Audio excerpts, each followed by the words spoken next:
হুজুরের একজন বিশিষ্ট সাহাবী, পঞ্চম খলিফা হযরত আলী রাদিয়াল্লাহু তাআলা আনহু, চতুর্থ খলিফা। দুই খলিফার মাঝে কুখ্যাত একজন ভণ্ড, একজন মুনাফিক মার্কা মুসলমান। সে করল কি, চক্রান্ত করে, আব্দুল্লাহ ইবনে সাবা তার নাম, চক্রান্ত করে দুই সাহাবীর মাঝে দ্বন্দ্ব লাগাই দিল। এমন দ্বন্দ্ব লাগিয়ে দিয়েছে, এমন সময় এমনকি হযরতে আবু হুরায়রা, হযরতে আমিরে মুয়াবিয়া রাদিয়াল্লাহু তাআলা আনহু হযরতে আলীর সাথে যুদ্ধ বেজে যায় অবস্থা। এমন সময় রোমের সম্রাট, খ্রিস্টান প্রেসিডেন্ট হিরাক্লিয়াস হযরতে আমিরে মুয়াবিয়ার কাছে চিঠি লিখেছে যে, মুয়াবিয়া, আমি শুনলাম আলীর সাথে নাকি আপনার যুদ্ধের মনোভাব হয়ে গেছে। আমি চাই আমার সৈন্য দিয়া, আমার অস্ত্র দিয়া, আমার বুদ্ধি দিয়া, আমার শ্রম দিয়া আলীর বিরুদ্ধে আপনাকে বিজয়ী করতে চাই। আলীর বিরুদ্ধে আপনাকে আমি বিজয় করব। রোম প্রেসিডেন্ট হিরাক্লিয়াস চিঠি লিখল। পত্রের জবাবে দেখেন হযরতে আমিরে মুয়াবিয়া কি লেখে। পত্রের জবাবের ভূমিকার সর্বপ্রথম লাইন, ইয়া কালবার রুম, হে রুমের কুত্তা। আলহামদুলিল্লাহ।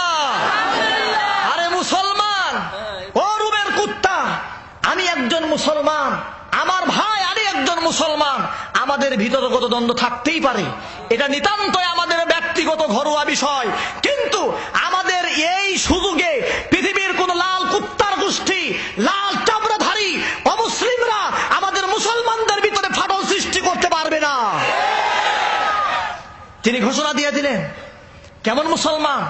এরপরে তিনি বললেন, আমার ভাই আলী, যার সাথে আমার যুদ্ধ বেজে যায় অবস্থা, আজকে যদি আলীর বিরুদ্ধে, ও রোমের প্রেসিডেন্ট, তুই যদি যুদ্ধের জন্য প্রস্তুতি নেস তার বিরুদ্ধে, তো আলীর পক্ষ হইয়া সর্বপ্রথম এই পৃথিবীতে যেই ব্যক্তির তরবারিটা উঠবে সেটা হচ্ছে আমি আমিরে মুয়াবিয়ার তরবারি। এটা হচ্ছে মুসলমানদের স্বর্ণোজ্জ্বল ইতিহাস, গৌরব গাথা ইতিহাস। এগুলো হচ্ছে মুসলমানদের ঈমান তাজা হওয়ার ইতিহাস। কিন্তু মুসলমানরা ইতিহাস ভুলে গেছে। মুসলমানদের ইতিহাস তো দূরের কথা, নিয়ে সূরা ফাতিহাই বুঝে না। কি ইতিহাস শোনাবো মুসলমানদেরকে?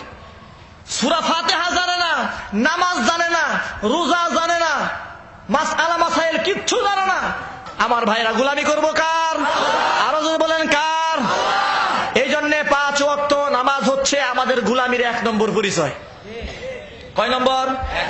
আমি যে গোলাম, এটার 1 নম্বর পরিচয়। এটা হলো আপনার ফার্স্ট সার্টিফিকেট যে আপনি মুসলমান, আপনি আল্লাহর গোলাম। 1 নম্বর প্রমাণ আপনি নামাজি। 2 নম্বর প্রমাণ আপনি মুসলমান, আপনার মুখে দাড়ি। কয় নম্বর?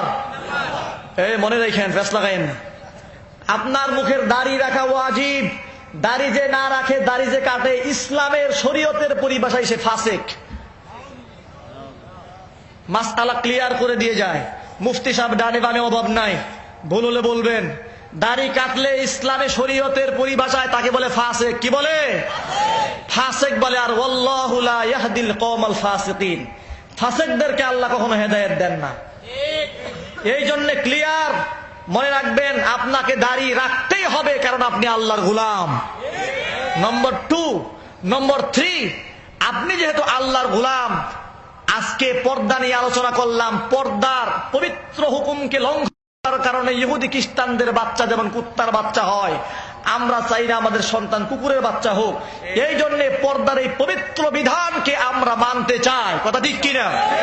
এই হচ্ছে 3 নম্বর আমল। আপনার স্ত্রীকে, আপনার যুবতী মেয়েকে আপনি পর্দায় রাখবেন। নম্বর 3। নম্বর 4, আপনাকে মিথ্যা কথা বলা ছাড়তে হবে, মুনাফিকের আলামত বন্ধ করতে হবে। নম্বর 5, হুজুরদের পিছনে কুটকুট ঘুটঘুট ভুটভুট ছাড়তে হবে। নম্বর 6, ভণ্ড পীরের আস্থানা গুড়াইয়া করতে হবে পায়খানা। ভণ্ড পীরের আস্থানা কি করতে হবে?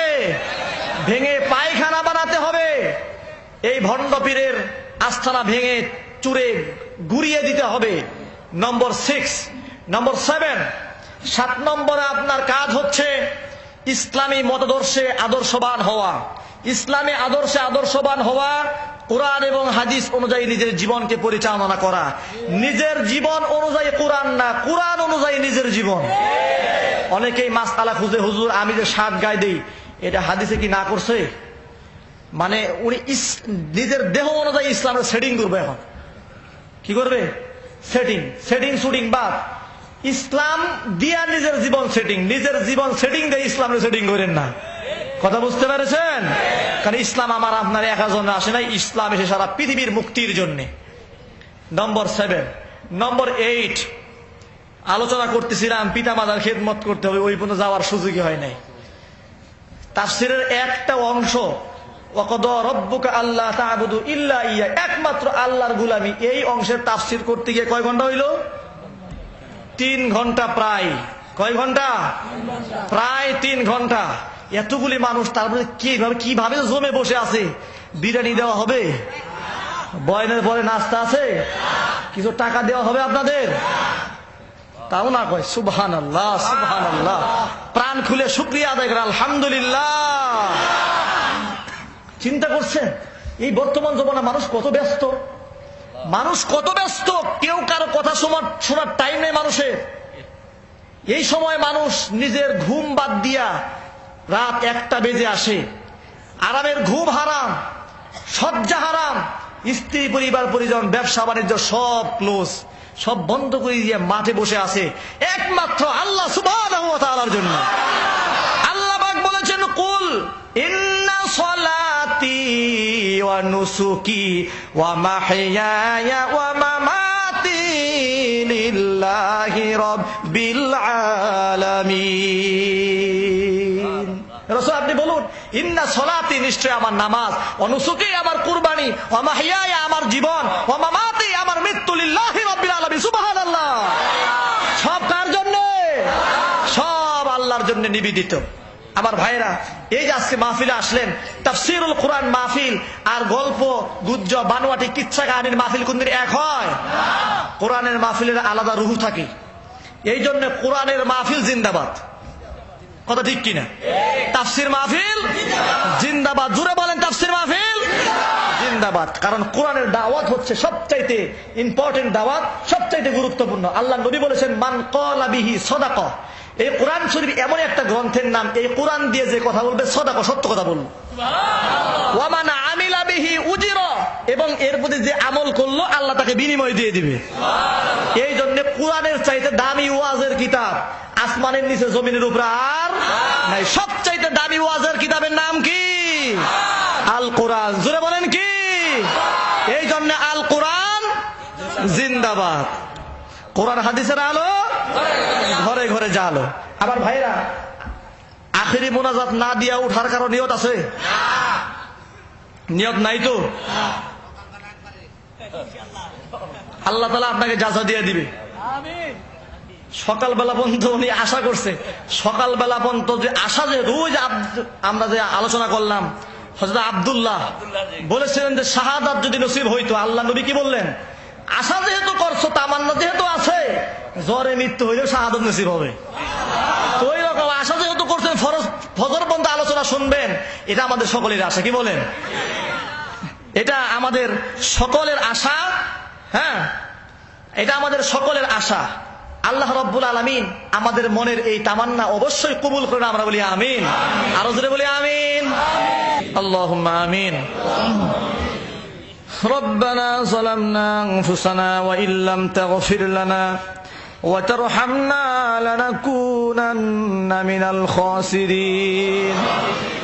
ربنا لا تزغ قلوبنا